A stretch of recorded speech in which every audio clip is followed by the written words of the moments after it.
I'm joined by Andrew Olsen, Executive VP of Dickerson Baker. Andrew, thank you for joining me. Hey man, thanks for having me. So we just talked a little bit off camera about a pretty big initiative that you're involved with. Why don't you tell our listeners what you told me off screen? Yeah, absolutely. So we are a fundraising consulting firm and we serve ministries and center-right policy organizations. Over the last 6 months, we conducted a donor study. We wanted to know how American charitable donors who lean right are feeling about just the world in general and about what's going on in this election cycle and how they might not give in this process. So, and what was the main takeaway from that study? You said it was around 1,000 respondents, which is pretty close to a typical Gallup poll. So tell me about some of the takeaways from that. Yeah, so we surveyed thousands of people, about a little over 1,000 responded. Some big takeaways. So first takeaway is that, and again, when you think about donors to charitable organizations, most of them are older. Average organization's donor skews like 68 years old or older, right? So what we saw was a lot of people saying, you know what, this economy is horrible. It's hurting us badly. And yet, we think it's so important to make change that we are willing to not just continue giving, but actually to increase what we're giving because we want to see things get better. So the economy is one of the main takeaways. Are you seeing anything else from that survey as well? What are some of the typical top issues, or was there anything new? No, economy was particularly pronounced just because of what's going on with inflation and things like that. The other things that we saw, though, we asked questions about, from the organizations that you support, what do you want from them? And one of the biggest things that we saw, which over 75% said, we want to see and hear the vision for the future.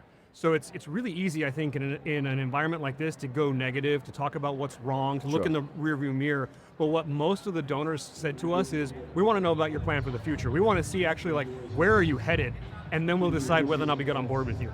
And predominantly, was this a spread out survey? Was it across the country? Was there one area? All over the U.S., yeah. So, and when speaking with these people, do they seem mobilized, energized to get involved, or was there a lot of that negativity that we just talked about not talking so much about? No, it's really interesting because we thought we would see a lot more negativity. We thought we'd see people saying, we're going to pull back, we're going to wait and see, and then maybe we'll give after that. Right. Most of the people that we surveyed indicated that they weren't only going to give what they gave last year, they were going to actually double down, give more, and give as much as they could, whether it was to a policy organization or to a ministry or other charity. And one of the things they said was, we continue to see the need because we see what's going on in the country and how other people are hurting, and so we're gonna give sacrificially.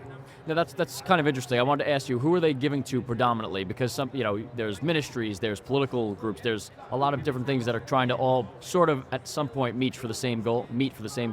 So where do you see people donating most of their money right now? Yeah, we saw in that study sample set, we saw over 70% of the people say that the majority of their money goes to political or policy organizations, but also a simple majority said that they give to faith-based organizations. So it's excluding their house of worship if they attend one, but it would be things like a place like Moody Bible Institute or their local Gospel Rescue Mission or something like that. But the majority of them said, first and foremost, they're giving to a conservative policy organization. It is interesting because the longer time goes on the track we're on, you would expect people to be more negative and sort of tune it out, but the opposite is kind of occurring. I don't know why people are becoming more mobilized as we get more into this terrible period. Why do you think that is the case? Yeah, so I think there's a couple of reasons for that. First of all, coming out of COVID and the pandemic and everything that happened there, I think there was sort of a resetting of what reality looks like, and particularly in this conservative audience and the donor class in that group, they saw things differently. So if you look at the data over the last 4 or 5 years, on the center left of the aisle, there's a lot of disillusionment, there's a lot of unhappiness, there's maybe only 1 or 2 causes where people are getting fired up about, right?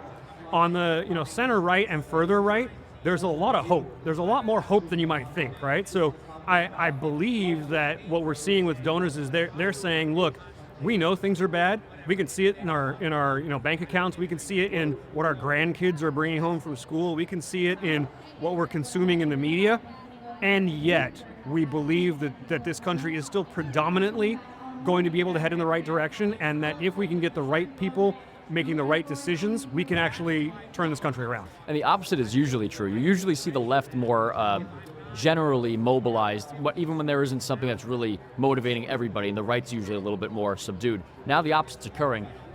Why do you think that is the case? Is it just out of fear of what's currently happening, or is there an underlying theme, something else going on that you see? So I suspect that some of it is fear, right? I don't think we can get away from that. Sure. I do think, though, that never, since probably Ronald Reagan, have we had a candidate running for national office as mobilizing and as energizing as Donald Trump, right? So love him or hate him, like you can't ignore him, right? And Sure. so I think there's something there.